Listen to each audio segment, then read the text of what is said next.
Sobriety date was November 15th, 2019, so just over a year now. Feel great about it. This has been a great year, a lot of transformation for me. But there was a lot that led up to that too, to kind of make that even possible for me. But feels like a great accomplishment. I just can't wait to see kind of where I go from here. So can you kind of take us, whatever you feel comfortable in, the dark times that you've gone through, like last year or prior to that, if you want? Yeah, no doubt. So my story kind of starts from long ago. So there was always drinking in my family. All my friends' family, always big drinkers. I thought nothing of it, growing up. I drank in high school, drank through college. It was one of those things where, looking back on it now, I drank more than everybody else, but it didn't really matter. It was kind of just like, yeah, it's whatever. Like I'm the same as everybody else. That's what we do. That's how we party. That's how we have fun. When I got out of school, which is like 15 years ago now, is when I started to kind of notice that maybe it was different for me. Like it wasn't okay. So it was really like a 15-year period of discovery. I'm like kind of figuring out why I was doing what I was doing.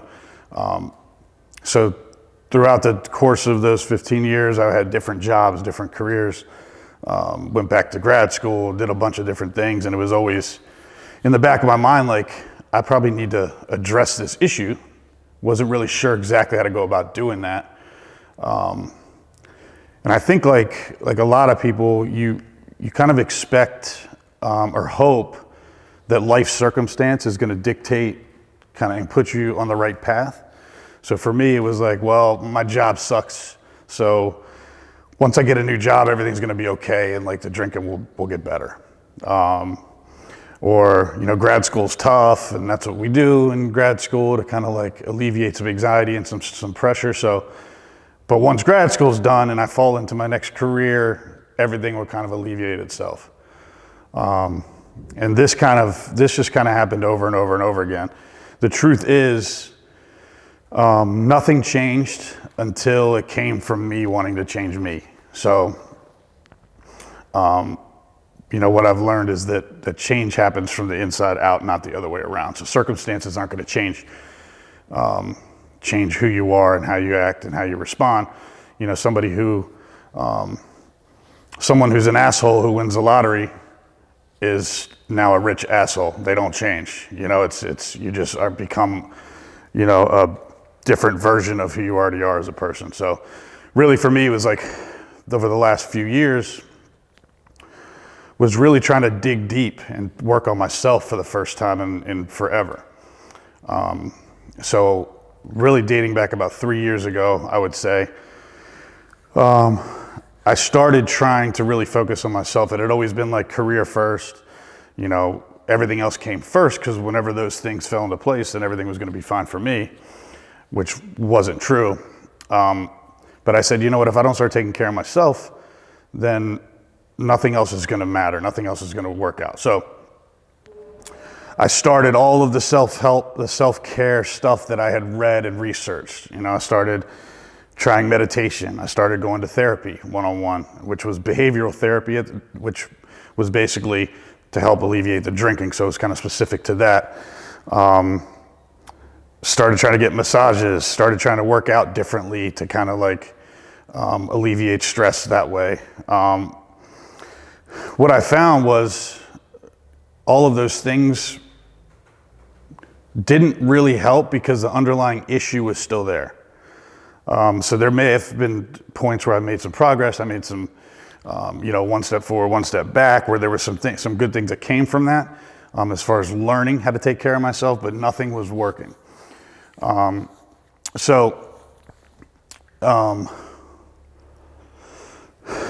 one point, there became, over the last year before I got sober, I want to say, was really, really dark and hard for me. So it's one thing to work, to read about it and try and apply it and all these things to help yourself and help your mental like help your positive energy and your brain start to thinking positive and all these things. But I always had this thing in the back of my mind, like I can't fix the drinking. So not only did that kind of hinder me from making progress, it also kind of took me the other way. Because a lot of this stuff is driven from your internal locus of control, the things that you say to yourself, the things that how you believe you are and how you believe about yourself. So if you love yourself, that's gonna portray itself to the outside world. If you hate yourself, that's gonna do the same thing. And I started really, really hating myself, really fell into some depression and anxiety, saying like, all I wanna do is be healthy and be a good example to people around me and be a great leader and business leader and son and brother and all of these things, but I can't figure out how to get out of my own way and stop drinking on a daily basis. So all of the self-help stuff and the self-care that I was doing was making it even worse, because I knew that it was like, running in quicksand. Like you can't, until I fixed the root problem and got out of my own way, nothing else was really gonna matter. So that was really, really hard. I remember the turning point for me, I guess like the bottom moment, was last November 2019. I decided I'm just gonna go dry for November, which, if anyone knows, that was a tall order, but I was like, I'm just gonna try this because maybe if I go cold turkey, something good will come of it. And I made it 4 days. So I made it through the 4th of November. And on that day, I drank again. And it wasn't out of like anxiety, depression, whatever. It's more of like, 4 days is good. It's good for me. So now I can like reward myself. And what happened on the morning of the 5th was the change. So I woke up and I said, I was in the deepest, darkest place. And I was like, I can't believe you said a month and you give in after 4 days. Like, you're never gonna figure this thing out. You're never gonna get better. This is who you're destined to be. So you're gonna end up killing yourself through alcohol. So I was at a kind of a breaking point. Like, do you either believe yourself that you're a loser who can't figure this out and this is who you're gonna be? Or do you do whatever it takes to figure it out? So I started making calls that day. I started calling my therapist and insurance. I said, what does rehab look like? I said, I don't know anything about it. I don't necessarily believe in a lot of things that I've read about it as far as it's gonna work for me, but please tell me, give me some more information on it, because I gotta try something. I'm not gonna quit. I'm not at the point where I'm ready to give up on this, but I need to like take the next step and go in order to make this happen. So took a few days, finally got some answers. They basically told me, okay, you have to go to Detox first. So me being an alcoholic who kind of knew better, even though I couldn't figure it out on my own, I still wanted to think that I knew better because I have an ego like anybody else. So I told them, I don't need to go to Detox, just send me straight to the rehab place. Let's let the healing begin. And they were like, okay, well, you either go to Detox or you don't go at all. And I'm like, I've never had a seizure before. I'm not worried about any of that. I just want to, they're like, there's your option. You either go to Detox first or you don't do it. So I said, okay, you know what? Let me get out of my own way here and listen to somebody for a change. And just do what they say. Obviously, whatever I've been trying is not working. Let's actually start listening and shut up for a change. So that's what I did. November 14th was the last drink I had. On the 15th, they came and picked me up. They don't want you driving, so that you have a way to get out easily. They picked me up, dropped me off at the Detox places out here in Baltimore County. And they basically shut you off from the world. I was there for 8 days, no phone access, no computer, no TV, no nothing. And your job there is to just get healthy in a safe way, come off of the alcohol, which I was able to do. There was a lot of good interactions with the other people that are in there. I was in there with all kinds of addicts. So every different kind of drug, other alcoholics, and you really get to to learn a lot about yourself through their experiences, because there's a lot of similarities. You know, going in there, you think, I'm not like them. You know, I got my shit together. I just have this drinking thing that I need to figure out. The truth is, that's the same thing with them. They're not bad people. They're great people. They have issues just like I do that they're trying to figure out. And the fact that they're taking the steps that I'm taking, you know, it's a good parallel to our lives. So it was a great experience. I think about 4 or 5 days into that, they said, okay, we have a next step for you. It sounds like you really want to get this figured out. If that's the case, we suggest inpatient rehab, which is a 28 or 30-day program where you go and live at this place for 30 days. And I said, without blinking, I said, let's do it. I'm already in this thing now, let's go. So, you know, of course, when I get to the next place, so they pick you up straight from the detox place, they bring you straight over to the rehab, because they don't want you going home, because when you go home, you stay home. So I went to that place and immediately started second guessing that. They don't know what they're talking about. Like, I've already read about this stuff that they're trying to teach me. Like, I don't need that. I don't need this. But I kept reminding myself, like, you don't know everything. You're not too smart for this. You're not gonna think through this on your own. You've tried that. So this rehabilitation center turns out was one of the best ones in the country. It was really, really good. And it was a great experience for me. Met a lot of great people, a lot of great counselors, other people that were in there for their own issues.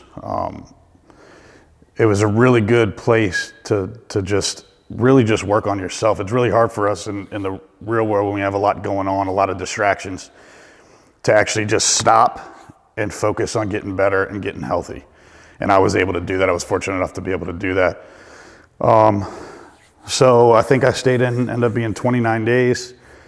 When I came out of there, I knew the job wasn't done. I was concerned that, you know, all I knew on the outside of the rehab was how to drink. That was how I handled my anxiety. That's how I handled my stress. I just drank it away and suppressed all my emotions. So I was almost certain I was going to be the guy who came out and within 24 hours relapsed. But I had learned enough to say, like, okay, well, you got to figure some stuff out. You need to, as soon as you get out, you need to find some meetings to go to, some 12-step meetings. So I did that. I didn't even last a day before I was in a meeting, raising my hand saying, hey, I don't know what the hell I'm doing. Can someone walk me through this? I don't know where meetings are. I need a community to help me through this period. And it was great. It was very receptive. I met some people. They said, hey, tonight is here. Tomorrow's over here. I'll meet you there for the 8 o'clock meeting. Then Thursday's over here. And I was able to kind of just fall into a routine of, like, not isolating and trying to figure out things on my own, reaching out for help, letting people help me. And fortunately enough, I got into the program, met some good people, and was able to continue forward. I ended up doing intensive outpatient. So it was called IOP, which is like 3 hours a day.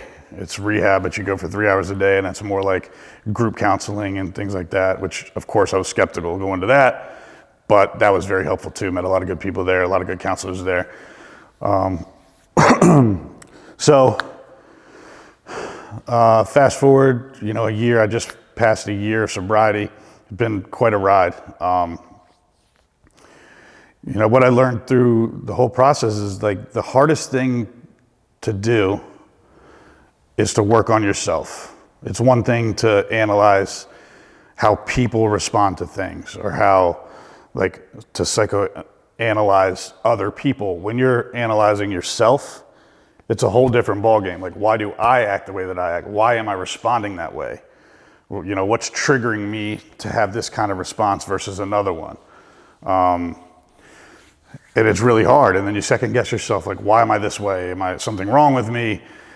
But I will say that while it's the most difficult work I've done, it's the most rewarding by far. Because once you start to really know how to take care of yourself, which I'm still figuring out every day, But when you start figuring out how to take care of yourself, take care of your mind, and your body, it changes everything. So I feel better, I feel clear-headed, I feel healthy, I feel strong, and I feel like anything's possible now, and that's light years from where I was a year ago.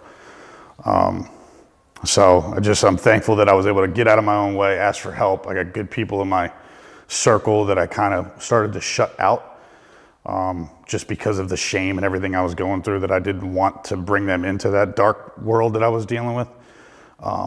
But I decided it was okay to bring them in because they're going to help me and they want to help me. And in return, I think I'm able to help them now because I am where I'm at. So it's a great place to be.